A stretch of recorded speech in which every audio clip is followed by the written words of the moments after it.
You ready to film another exciting episode? Real good at doing stuff? I can't wait. Gotta be more exciting. I can't wait. Okay, good. There we go.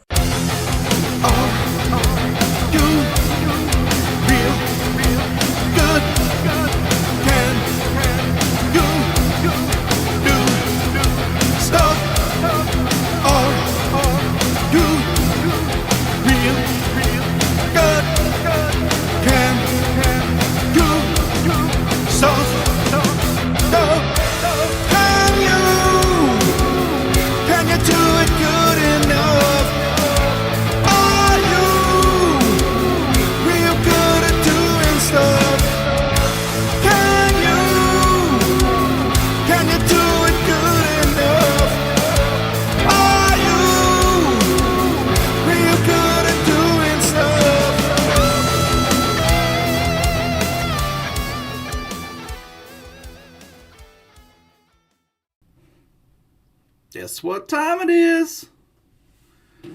It's time for a new episode of your favorite TV show. Real good at doing stuff. Alright, today we're gonna revisit radial tuning on Al Gennarelli's Hemi Outlaw radial car, turbo deal. So in the previous episode, maybe I'll link in the comments to that. We're dealing with this particular car, we talked about some engineering changes that needed to happen to the car to really make some improvements. And believe it or not, some of those have actually happened, which is pretty cool. So a few things that have changed. One thing that was killing the car kind of before was it had factory turbo 400 gear set in it, which is 248, 148. And that's just a lot of gear. So we wanted to change gear, and we've done that. So now it's got a 210 low gear, and that's going to make things a little better. I think they had one or something, but anyhow, that's got swapped in it. And so we're going to see what that does. Also the MSD Pro 600 is on it now. And we're going to look at that a little bit. That's really not going to, I think we got issues in that department that's not going to, so the improvements from that aren't going to show up really in this episode, because I think we have something going on with this thing has a factory Hemi Gen 3, or not factory head, but it uses a factory style plug and whatnot, and I think that is not really jiving that well with the Pro 600, and kind of worked through some issues over the weekend with that, and at some point we're gonna change that. We're gonna get away from that and make it where I think it's gonna work a little better. But also we got shock sensors on this thing now, so we're not as in the blind or on what the suspension's doing going down the track. Camera footage is great for that type of thing, but it's also nice to know exactly what these shocks are doing and how quick they're doing it and what's going on. So we'll take a look at that and see what that nets us. This race happened just a weekend before last in Maryland at Maryland International Raceway. Great track. Used to go there all the time. Haven't been there much in recent years. So it's sea level, or right there at it. I don't know what the elevation is, but stand in one place long enough, your shoes probably going to get wet. It's really low.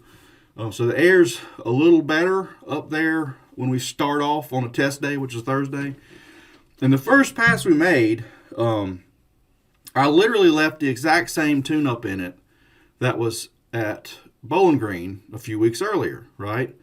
So that we could show you exactly what the change is, right?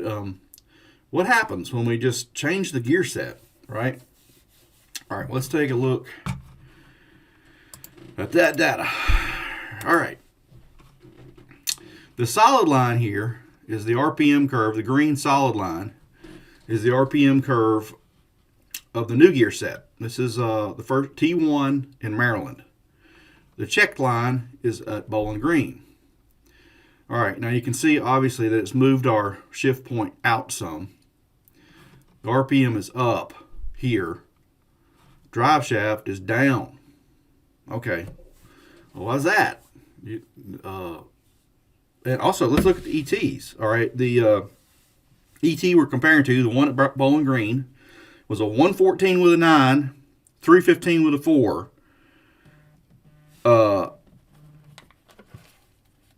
The ET of the first pass at Maryland with the better gear set is 123 with an 8, 325 with a 2. Sam's calling me. All right. Okay, so we've slowed down considerably. We've slowed down 0.089 in the 60 and 0.098 in the 330. Right? What's that about? Okay, well, all things being the same, what we've done effectively is lowered the amount of power we're sending to the tires because we took gear out. We're trying to generate the same amount of power, but we've taken gear out, so we're not pushing the car as hard, right? Okay, so it's give and take. The idea is here we're going to add power through the day to where we're using way more power, but because the gear isn't so violent, we're going to be able to accelerate the race car in a more desirable fashion, right? And also the 1-2 shift is not going to be so insane. If you look at this right here, look, we're going from 7861 to 6100. And then here, we're going from 7292 to 62. So a 1,000 RPM versus, what was that? Almost 1,800 or something, right? So that's already better, and it's farther down the track. All right, now if you'll notice, the power is actually up because the air is a little bit better in Maryland. So on the start line, we've netted, we're almost a pound ahead. Kind of maintain that through the 60, and the motor's up considerably here. It's up for multiple reasons. It's up for one thing, by taking gear out, we've effectively, that loosens the torque converter, so it kind of lets the motor get up. Even if everything was exactly the same, it would kind of do this, right? But and if you look at that point, the boost is exactly the same right there, but the motor is 250 or close to 250 RPM ahead. Okay, so that's a function of us loosening the torque converter by taking gear out. Maybe we'll talk about some of this with transmission and torque converter experts like Greg Slack and Dave Clayton in upcoming episodes. Maybe we'll go over this exact data and see what they have to say about that. All right, so part of the reason that we're also ahead down here, if you'll remember in the other episode, I told you that we were kind of running the boost controller and the launch boost situation in a way that I don't like to do it. This is why. The air got better, and now we're almost a pound ahead. Okay, right? So we didn't really fix the problem before because this car doesn't have a transmission cooler, and we can't spool it a million times in the pits and then go make passes. So, but anyhow, this is why I was saying that. And we're going to make that better through the weekend at Maryland. But anyhow, I just want to show you the differences. So we've calmed the car down, but we've killed ET. So to make this work, we've got to put a considerable amount of power in it to get that back and to gain and get ahead. Anyhow, let's look at that pass in the video and just see how that looks.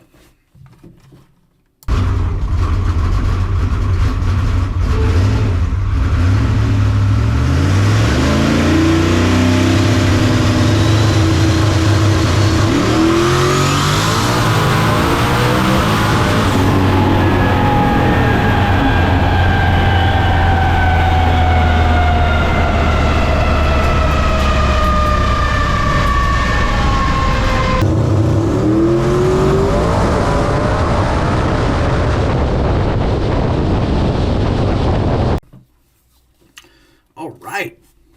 Excitement. Wow. Jeez. Okay, so anyhow, we're going to do this video a little different. I'm not going to go every single round because it's going to get tedious. What we're going to do is we're going to skip ahead to E1 of the actual race and kind of look at the tune-up there and the results that are produced, and then compare that back to where we were at Bowling Green. So let's look at some data. Where are we at here? All right. Nope. Here. Okay. The green line here, the solid green line, is E1 at Maryland. And our ET on this pass was a 112 with a 2, 304 with a 2, 463 with a 9. Then that's obviously way faster than we were at Bowling Green. Okay, so how do we do that? Well, you see that we put the gear in, that killed it. Well, now we got to fight back with a bunch of power. Let's look at that. All right. You can see here we're leaving way hotter. Actually, let's look at our tune-up. Let's look at boost first. All right. We're leaving at 8. Now we're leaving at 13. A full 5 pounds of dome pressure hotter, right? Boost versus time. We're stacking it in way quicker, right? Especially on the hit here, we kind of just cruise through a little bit and then we start to shove it to it, right? Obviously, it's way quicker. We couldn't do this before because it couldn't keep the tire stuck when it shifted to second as it was, right? So everything's different now. Not only do we have to do this, but we have the ability, like it'll take it, where before we had these mechanical things holding us back. All right. Launch RPM. We were leaving at 3550, just crawling off. Now we're at 3850. Still not hot, but 300 RPM higher. Those are the main differences. There's other little nibbling things that I'm doing here and there and everywhere, but that's not the point. But you can see the difference here. Some of this dropping is misfires we have that we can't get out, and I think we have some issues that need to be resolved back at the shop as far as that goes. But ignore that for the purpose of this video. We're looking at the power generation and what we're doing to try to get the car to move and how we accomplish that. If you look at our TC section here, if you look, the shift point actually ends up being almost the same spot, right? But the drive shaft is way ahead. If you look right there, basically 3,000 on the old drive shaft, 34 plus on the new one. So at the same point in the run, we're going way faster, right? You see the motor's way up all through here compared to where it was. It's still not high. This converter's still on the tight side for sure. But it's moving. That's 112. And this car weighs, at this race, another thing I forgot to mention, that we had to add weight at this race a little bit. We weigh 3,300 pounds. I don't think they had to add a whole lot, 100 pounds or something like that. But we weigh 3,300 pounds, so we got to move a pretty good chunk of weight out of the hole here. But as you can see, the shift out here, same spot. So what we're affecting is down here. Anyhow, that's probably the gist of what you need to see for that pass. Let's go look at the video of E1 so you can kind of get an idea of what it looks like in the car and whatnot. Let's see what that looks like.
the books. Now, the way this worked out, these Mopar deals, there's a lot of bracket racing that goes on. And this drug out through the day. We ended up getting a buy in E2, so I'm going to spare you seeing that. We just took the beams anyhow. The finals don't happen until much later in the evening, and the air is significantly better. Definitely mine shaft. Probably, I would guess, negative 500 or so. Just guessing. So when we run, it's probably 11 o'clock at least at night. It's really late, and I have some concerns about what the track's going to do. Not the track itself, but what kind of prep is going to go on. What's going to happen? Sometimes in your later rounds, some tracks, they get in a hurry. They're like, they just look at it like, well, we just prepped it a little bit ago. It'll be all right. I don't know what's going to actually happen. So the way this works out, we think we have the other car we have to race covered by a good bit, right? Probably at least 4/10 or so. So at this point, as a Toon Raider guy, I got some decisions to make. So I decided to ask Al, do you want to win or do you want to go fast? Al says he wants to win. Okay, that's my preference too. We're at a race. Let's win the race. Yeah, we could probably go super quick, but let's win the race. We'll do that some other day.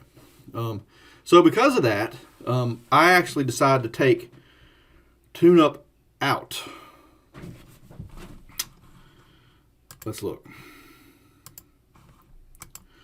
Not here.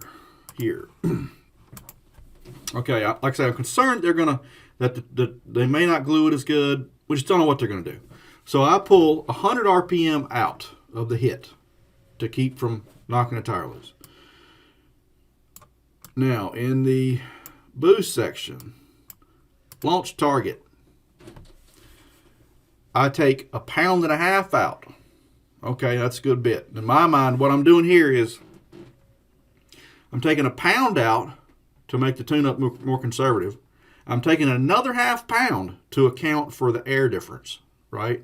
Because I really want to get under this thing because the air is much better. You can really get in trouble. I've always said that there's such a thing in a lot of cases as too good of air, because what happens is you just get into conditions that you're never in, and you can't skin it back enough. You just get so lost that it tears, that you can't get down the track, or you blow stuff up. Really, really, really good air does more than you think it does. So anyhow, we're kind of getting into that situation a little bit. Same thing with the boost map. I just trim it a little bit, 1.5 pound, and just ease up through the early parts of the ramp here. Don't need it, right? Air's really good. Tracks, we don't know, right? So as it worked out, the track was actually excellent. Could have left every bit of it in, and I'm confident it would have gone right down. But we didn't know that, so we decided to chip it a little bit. And just be safe. So let's take a look at that at the finals and see how this turns out.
ours.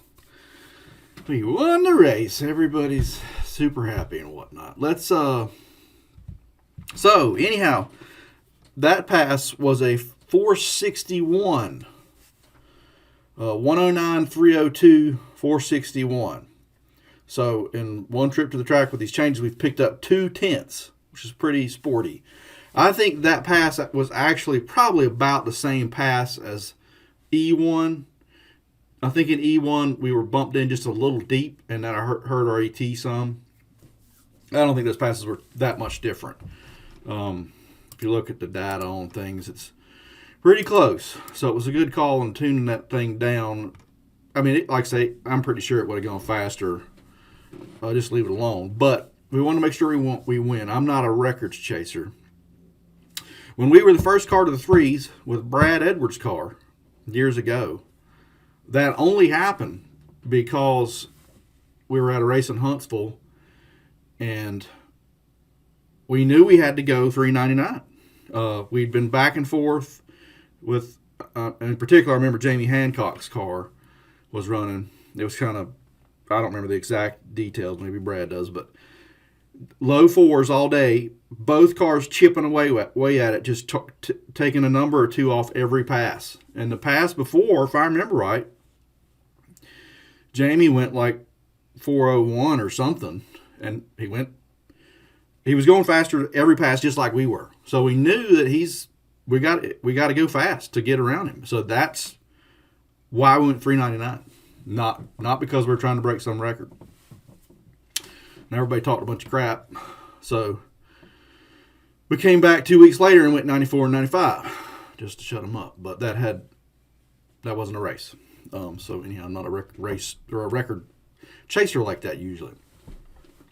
One thing I didn't talk about earlier that I probably should is the shocks. We got brand new G-Spot shock sensors on here, and that helps you figure out a bunch of stuff. These are great little shock sensors. They work really good. They're much cheaper than some of the high dollar competitors, and they're rebuildable. If you screw up and break an end off or something, you can send them back to Tom and he will fix them right up. We've had to do that before it happens. So the one thing that we noticed throughout the day, we've tightened up the extension on the rear shocks a little bit because it was just jumping out a little more than it needed to. It was coming in right here or so, and we've kind of laid this over a little bit, right? But if you'll notice, we got a flat spot here when we're sitting on the starting line, and then right here, we got another flat spot. All right, well, that's not desirable. But after looking a little bit, what's causing that is the way these shocks are mounted needs to be adjusted a little bit. They're not adjustable. It needs to be made where we can move the top or move the shock mount a little bit. What's happening is the shock is extending as far as it can extend, right? And then it just tops the shock out, and that's it. If we move the top mounting point down an inch or so, we'll have another inch before we top it out. So that's what needs to happen at some point to give us some more adjustability and keep from topping this thing out. Some cars will get upset when you get to this point. This one hasn't so far. And it's been fine, but we'd rather not see that. We'd rather keep on getting more extension and moving on down the racetrack. One other thing that could have affected the 60 there, at night when that track gets really, really good, really, really tight, it can improve your ET. What I mean by that is a lot of people think that radials don't slip at all. If you slip a tire, it just blows it off. Well, it's kind of true, but it's not all the way true. That track, you got to, even if you don't spin and the track's got a little slip to it, that little slip translates into the tire moving, slipping, so very low, maybe you call it a coefficient of slip or something, but it's a little bit, and it adds up, and it turns into inches that the car isn't moved at the 60-foot mark, right? Everything tightens up. Neither pass you spun, but the car, it'll push that car just a little bit more, and that'll lower your ET. So keep that in mind. It's kind of like everybody says it is, but not completely. As the track really gets firm, it will show up. Anyhow, I think that's enough fun for one day. Maybe in a few days we'll have our first episode of either Polishing Turds, started working on that, or More Chains and Brains. That'll be the next things coming up. And that'll hopefully be happening here in a few days. But that's enough for today. We'll see you later. Comment in the below this thing if you have any questions. I'll try to answer them in these Q&A sections. Like, subscribe, share, all that stuff. And anyhow, here we go.